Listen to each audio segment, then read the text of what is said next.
Bienvenidos a todos los seguidores del canal Terra Mirabile. Hoy tenemos el cierre de esta serie de Les decimos adiós sobre la extinción ibérica, eh, con un broche que consideramos importante porque es hablar con una persona que conoce muy bien la extinción reciente de un mamífero en la península ibérica que nos tiene que dar alguna enseñanza. Sin más dilación y para que se presente, pues doy la bienvenida a Kes Bordelsen, o como se diga, perdón. Sí, Kees Woutersen, da igual, no te preocupes. Pues bienvenido. Si quieres presentarte un poco a la audiencia. Sí, yo vivo en Huesca, o sea, en los pies de los Pirineos. Soy holandés, llevo aquí ya, no sé, 30, 40 años y entre otras cosas me he dedicado al turismo ornitológico. Me gusta ver las aves.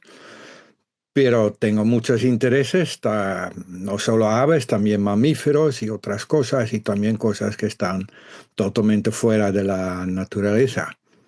Tengo mucha curiosidad para todo. Y eso es la razón que un día me levanté de la siesta y empecé a investigar qué ha pasado realmente con el bucardo. Y el bucardo es un mamífero, es una cabra.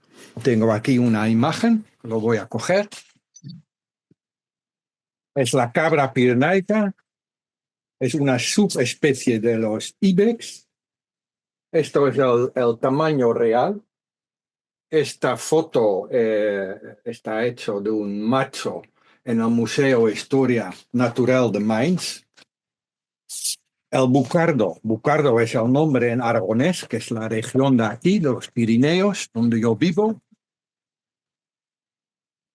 Y aquí siempre se ha conocido esta cabra, siempre la gente de la montaña. Solo tiene una limitación, eh, una enorme limitación de área de distribución porque solo vivía en los Pirineos de Francia y de España. En los Pirineos altos, por lo que sabemos nosotros. Anteriormente vivía también en la parte sur de Francia, pero estamos hablando de decenas de miles de años. Perfecto. Quería empezar porque nos comentaras, ahora que nos has presentado la especie o la subespecie de esta cabra, Sí, es una que subespecie. esta subespecie, ¿qué es lo que propició su desaparición? ¿Cuáles son los motivos o causas que hicieron esto? Sí, como a todas las cabras y a muchos animales, la gente que vivían en el territorio los cazaban para comer.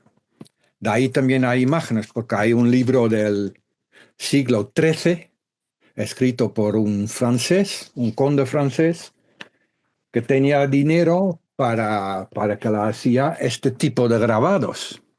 Aquí ves cómo cazan a los rebecos y a los bucardos en el Pirineo. Esto era antes de la época de armas de fuego.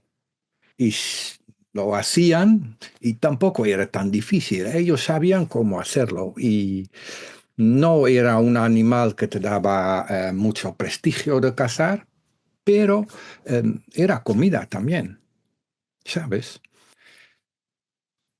Este libro del siglo XIII es lo único que tenemos lógicamente de esta época. Luego venían libros del siglo XIX, XVIII. Aquí también tengo un libro del siglo XVIII del señor Buxton. El señor Buxton era un inglés que venía a los Pirineos, a Ordesa, a cazar. ¿Ves? Aquí tiene su campamento en el Valle de Ordesa. Se llevaba a sus cocineros, sus amigos, contrataba a ojeadores para buscar a los bucardos, contrataba a perros de caza y este hombre vino 4 veces a España para cazar un bucardo, un bucardo. O sea, todo empezó con la caza para comer, Luego la caza para trofeos en todo el Pirineo. Vinieron gente de toda Europa. Y al final se quedaron reclutados en 3 núcleos. En el Valle de Echo, en el Valle de Benasque y en el Valle de Ordesa. Cuando tienes un pequeño núcleo con 20 o 30 o menos ejemplares, la extinción solo es cuestión de tiempo. Más si no hay protección, porque se seguían cazando. Y al final solo quedó una población en el Valle de Ordesa,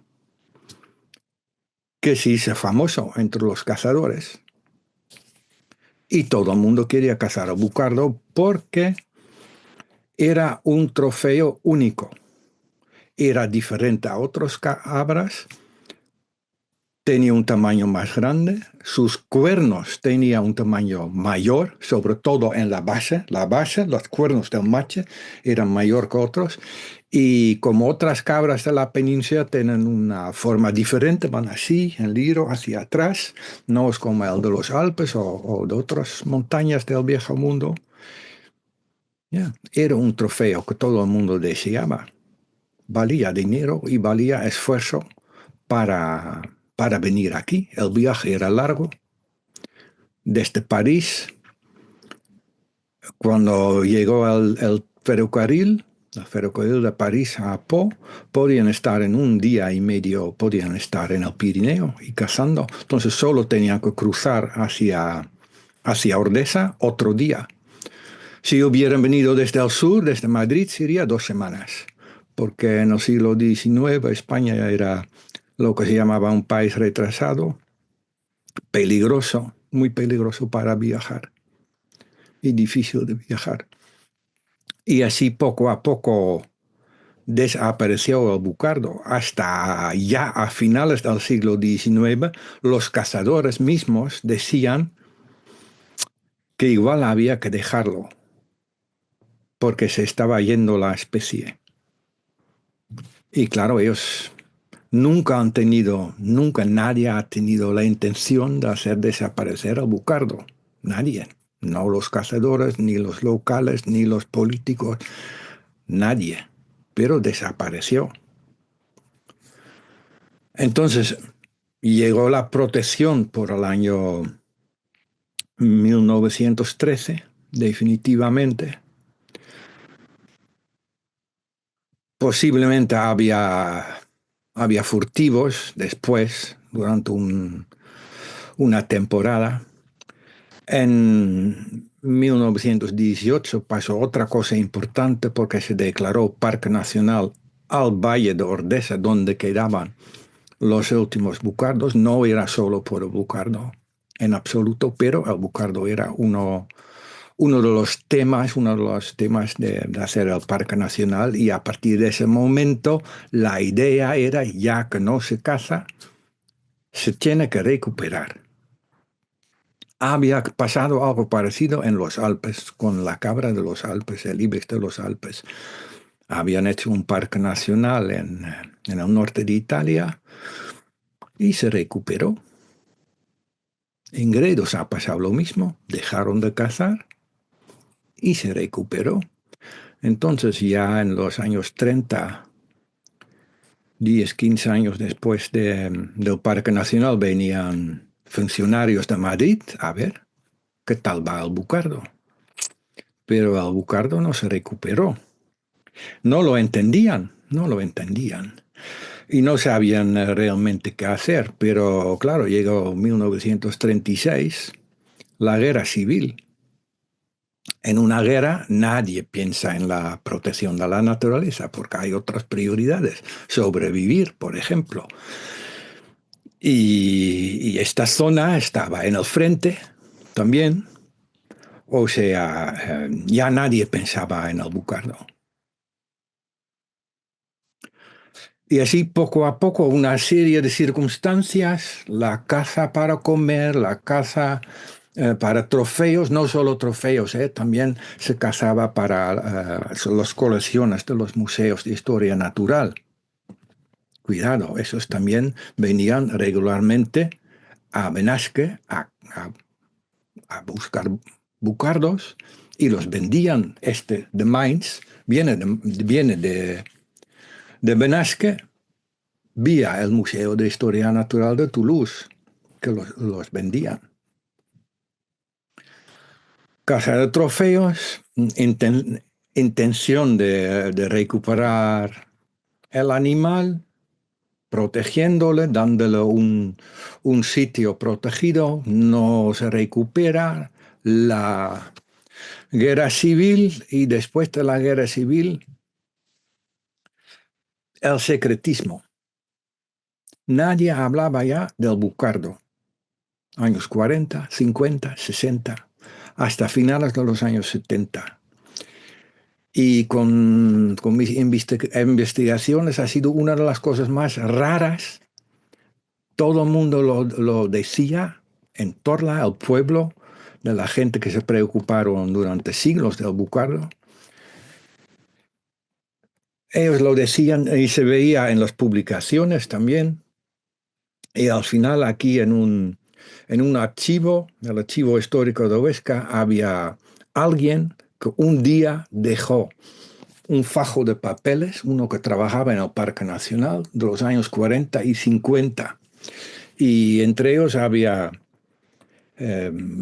papeles de una reunión del año 40. En el año 40, el nuevo gobierno de España tenía que tomar decisiones. ¿Qué vamos a hacer con los parques nacionales? ¿Qué vamos a hacer con el Parque Nacional de Ordesa y el bucardo?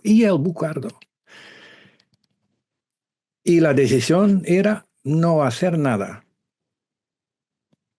No hacer nada. Por entonces ya se sabía que se podía capturar animales y criarlos en cautividad. Eso ya se sabía.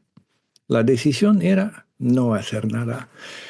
Y otros papeles que había en este archivo era un fajo así de fichas de los guardas de Ordesa, donde apuntaban todos los días qué hacían. Andando de Torla a Ordesa, llovía, hemos visto bucardos, hemos visto sarios, no hemos visto nada. Ellos casi nunca vieron bucardos, casi nunca vieron bucardos. O sea, sabemos que en los años 40 y 50 había bucardos, nadie contaba nada y eran muy pocos. Tienes que pensar en 5, 10, 15, 20 más, seguro que no hay. Seguro que no. Hasta que llegó un punto a finales de los años 60 que decidieron que iban a poner comederos. Pusieron comederos arriba donde vivían los bucardos. Y desde entonces hay más citas, hay más observaciones. O sea, desde en los años 70, cuando ya se empieza a tomar en serio el asunto del bucardo, es que se sabía que había bucardos, es que se veía bucardos, había en los años 80 también. Hay una fecha importante que es el 1 de enero del 86. España entra en la Comunidad Europea, obligado de conservar la naturaleza y de proteger las especies, y aquí tenemos una especie única a nivel mundial, hay que hacer algo. O sea, se sabía que había que hacer algo, pero hasta el 89 no podían hacer nada porque España está dividido en comunidades autónomas. 1 de enero del 89, la conservación de la naturaleza va a Aragón, la comunidad autónoma. A partir de este momento podían empezar a trabajar. O sea, contrataron unos científicos de Jaca, del CSIC, y empezaron a hacer un informe, y la conclusión era que había entre 6 y 13 bucardos, entre 6 y 13. Hay que buscar financiación, fondos LIFE de Europa, que entonces era totalmente novedoso. O sea, imagínate, estás en el 90, 91, tienes que pedir fondos LIFE, nunca lo has hecho, pero lo tienes que hacer con Francia y con Navarra. Para el bucardo, el quebrantahuesos y el oso. O sea, hasta el 93 no hay nadie en el campo que trabaja en la conservación del bucardo. Llevamos 100 años sabiendo lo que pasa. 100. Ya se decía. Llega un biólogo pagado, por fin, se dedica a ver bucardos, a ver cuántos hay, hace su inventario y dice que eran 3 y las 3 son hembras. No puede ser. Les respondaba, esto no puede ser. Pues sí, era así. Quedaron 3. O sea, 3 hembras. Ya, el animal está condenado a la extinción seguro. Y eso es lo que pasó. Intentaron de todo, claro, capturar y hasta cruzar con otras cabras, pero si conoces Ordesa, el Valle de Ordesa, sabes qué difícil es todo allí. Es un valle profundo con paredes por 2 lados, hay una entrada, luego paredes rectas por 2 lados, por el otro lado sube también empinado y los prados alpinos están arriba, no están abajo, están arriba. Y al final los bucardos tenían tanto miedo a la gente que no subían ni arriba a los prados. O sea, tenía que comer en los claros de los bosques del Valle de Ordesa, que eran pocos. Y con la conservación, con el Parque Nacional, ya no se podía cortar leña ni árboles, o sea, poco a poco se ha ido cerrando el bosque y cada vez tenían menos sitio donde comer hasta que llegaron los comederos, claro. Bueno, y así poco a poco es una historia de coincidencias, casualidades, buenas intenciones, pero nadie hace nada, secretismo, se muere, al final intentan capturaron la antepenúltima, uno de los 3 lo capturaron y lo llevaron a un cercado en los Pirineos cerca de Jaca, se murió a los 10 meses de una enfermedad, hicieron pruebas, estaba enferma, tenía bacterias, tenía de todo, se murió. La penúltima ya no se vi, de repente ya no estaba, ya no había observaciones. Nadie sabe lo que ha pasado. Y el último ha vivido en solitario casi 3 años, hasta que se murió una noche con una tormenta. En invierno se cae el árbol, ella está debajo del árbol y boom, se acabó. Fin.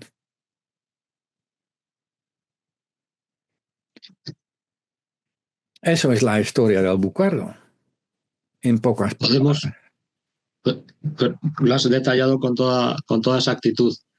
Podemos decir que aparte de la consecución de causas, mala suerte, casualidades, también se llegó tarde desde el Estado español a poner toda la energía en la protección de esta especie. Claro que se llegó tarde, se llegó muy tarde, muy tarde.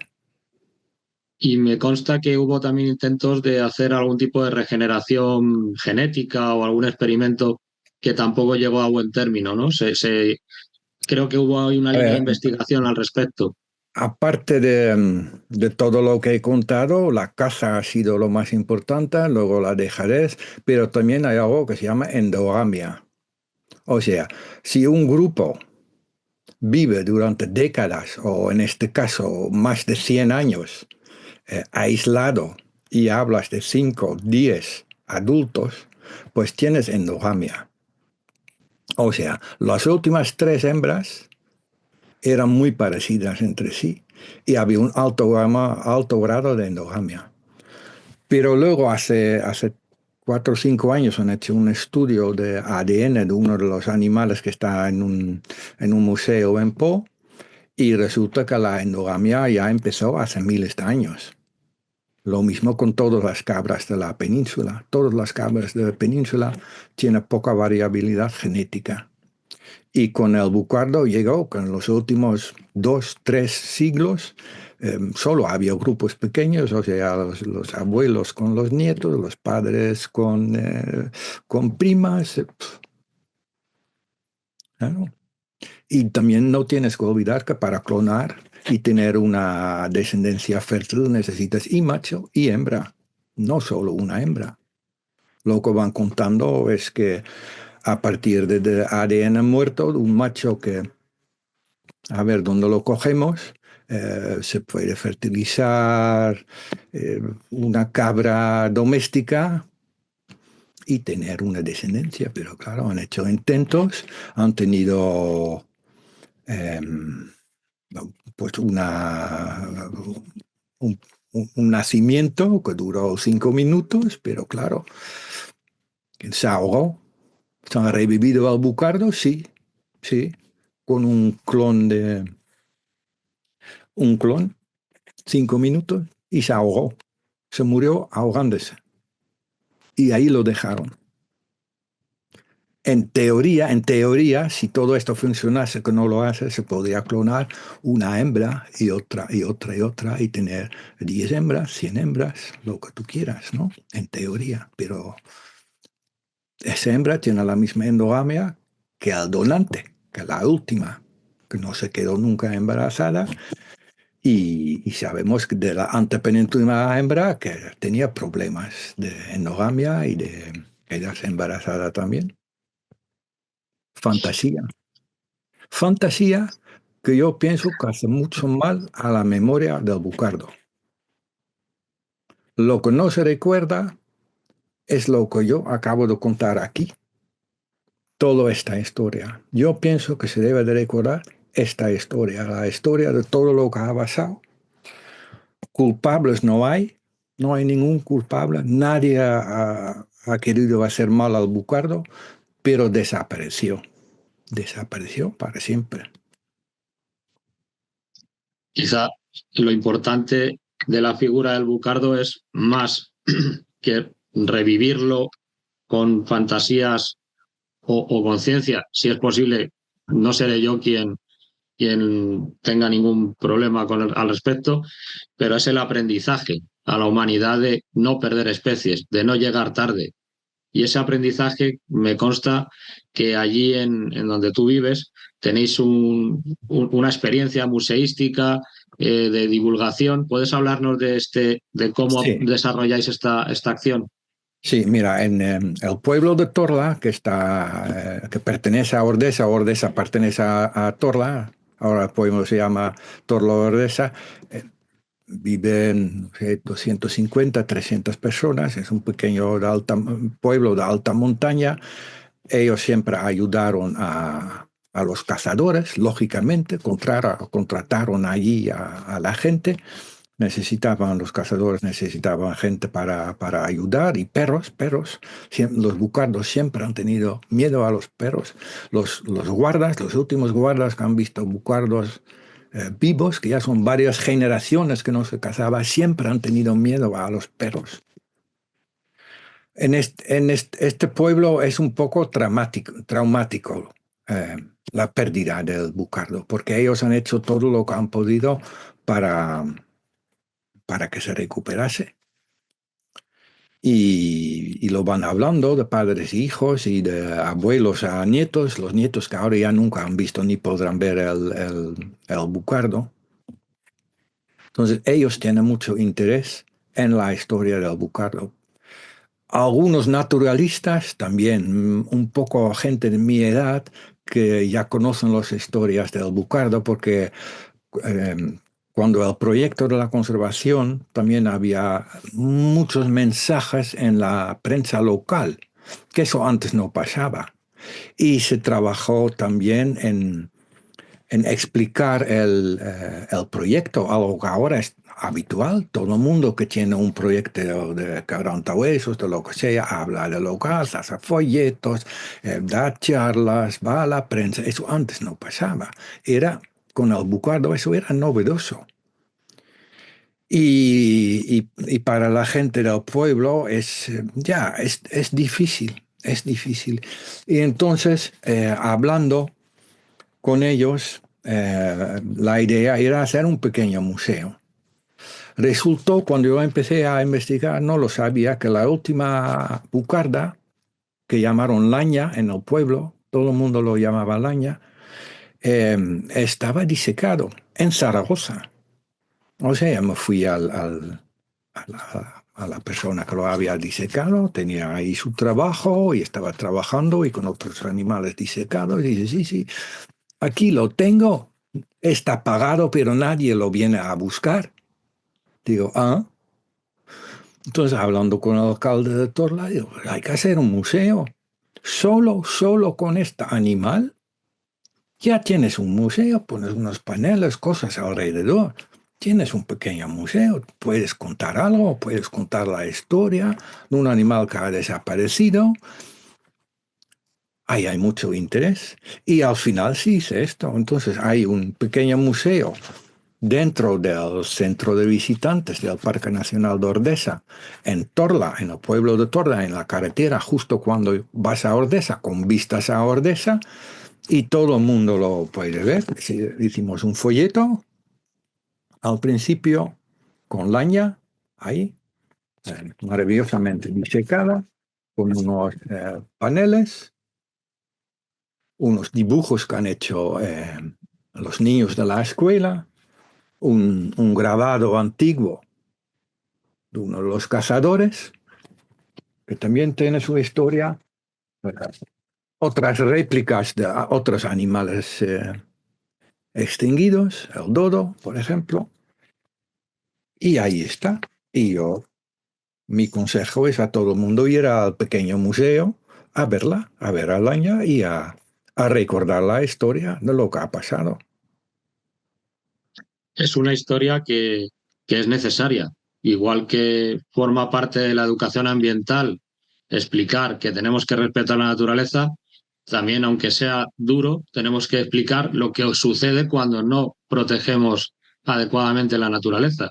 Y es que se deteriora o desaparece, como esta pérdida ya irreemplazable de esta especie de nuestra fauna.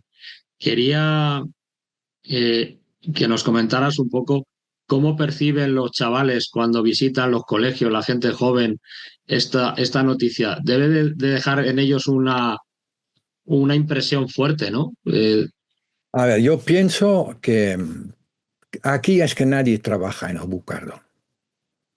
Hice el libro, hice otro libro para los guías de Ordesa y hicieron el intento de clonación, ¿no? O sea, hicieron un intento de clonación, no dijeron nada a nadie. Después de 3 o 4 años salió en la prensa que habían conseguido un clon durante 5 o 7 minutos. Hicieron, al final hicieron hasta una película de la clonación sin hablar de lo que ha pasado, ¿no? Y de lo que de la pérdida que es como si no ha pasado nada. Es como si no ha pasado nada. No es para mí, no es así para otros naturalistas aquí en Huesca y en Aragón, no es para los pueblos que están cerca de Ordesa, pero parece en general, parece que no ha pasado nada. Y luego tenemos la historia de los franceses. Los franceses nunca han reconocido que el bucardo y las otras cabras de la península serían especies diferentes. Para los franceses, las cabras de Europa son todos iguales, o sea, el de los Alpes y los que tenemos en la península, que eran 4 subespecies, 2 extinguidos, para ellos es una especie. Y no puede decir que no tiene razón, porque la división en subespecies y especies es algo que todavía no está muy claro. Está claro que el bucardo es diferente, muy diferente a los demás de la península, que los de la península son diferentes al de los Alpes, pero las diferencias son pequeñas. Los cuernos, sí, en vez de ir así, van en los Alpes así. Pero lo demás se parece mucho. Entonces los franceses, después de los años, a partir de los años 70, siempre han dicho que hay que reintroducir, no introducir, reintroducir cabras, o de la península, o de los Alpes. Entonces han hecho un proyecto Yo lo he leído, es perfecto, el proyecto era perfecto, todo el mundo lo apoyaba, o sea, cazadores, gente de los pueblos, los políticos, naturalistas, conservadores, todo el mundo lo apoyaba y al final consiguieron en el 2014, consiguieron cabras de la Sierra de Madrid, Guadarrama, que son las cabras de Gredos, y lo introdujeron ahí. O sea, hay un proyecto de introducción o reintroducción, como tú quieras, de cabras ibéricas, como lo llaman ellos, en el Pirineo francés. Ya lleva 10 años, tiene éxito desde el principio. Las cabras se multiplican, se adaptan en el medio, que eso no se sabía con seguridad de antemano. Y lo primero que hicieron era también cruzar a España, claro, a Bujarvelo, a la Ordesa, y tienen varios núcleos que se están expandiendo. Aparte de eso, en la Sierra de Guara, en las sierras exteriores del Pirineo, escaparon cabras ibéricas de un cercado. Esos están en la Sierra de Gredos y se ve cada vez más, también se expanden. Y como colmo, para decirlo así, como las cabras de la península va tan bien, los que son de las sierras mediterráneas, de Tarragona y todo eso, ya han cruzado el Ebro y en cualquier momento entran en el Pirineo. O sea, lo que al final vamos a tener es una nueva población de cabras, de ibex, que ya lo tenemos, pero que va a conquistar, está conquistando el Pirineo y se van a mezclar todos. Eso es lo que está pasando ahora.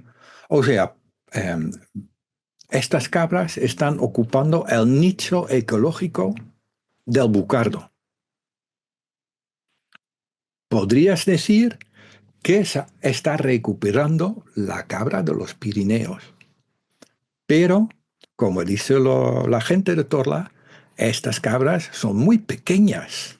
Es que son diferentes. El bucardo era más grande. Y eso, igual, el bucardo aún era más grande hace siglos, porque con la endogamia yo pienso que también han perdido tamaño. Pero es un proyecto de introducción, reintroducción, renaturalización, como tú quieres, con mucho éxito y los franceses hablan no solo de su proyecto, hacen este tipo de cosas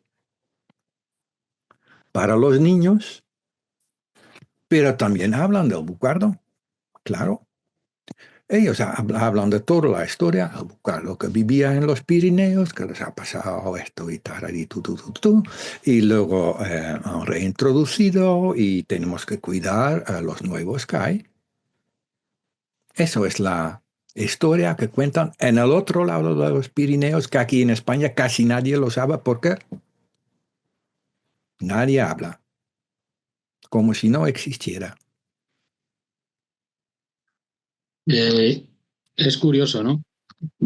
Quizás tendríamos que hablar más porque hay mucho que aprender y es muy simbólico lo que ha desaparecido para poner emergencia en lo que no ha desaparecido todavía. Como cierre, Kiss, querría lanzarte en este caso, a los otros invitados les brindaba la oportunidad de decir algo a las instituciones, a las administraciones para proteger especies. En este caso, la especie ya ha desaparecido, ya el mensaje que le quieras dar, si es que todavía hay algún mensaje, y luego un mensaje a la ciudadanía sobre la importancia de la pérdida de este animal. Mira, el mensaje es que el bucardo ha desaparecido. Y si no se recuerda al bucardo, no vamos a aprender. El símbolo del bucardo y de su historia es Laña. Laña está en Torla Ordesa. Vamos a ver todos a Laña para recordar todo esto lo que ha pasado. Si no aprendemos, vamos a tener más extinciones en el Pirineo, en la península ibérica, a nivel global. Lo siento, es así. Sin aprendizaje no vamos a ninguna parte. Para mí la especie más importante de la península ibérica es el bucardo. Extinción a nivel global.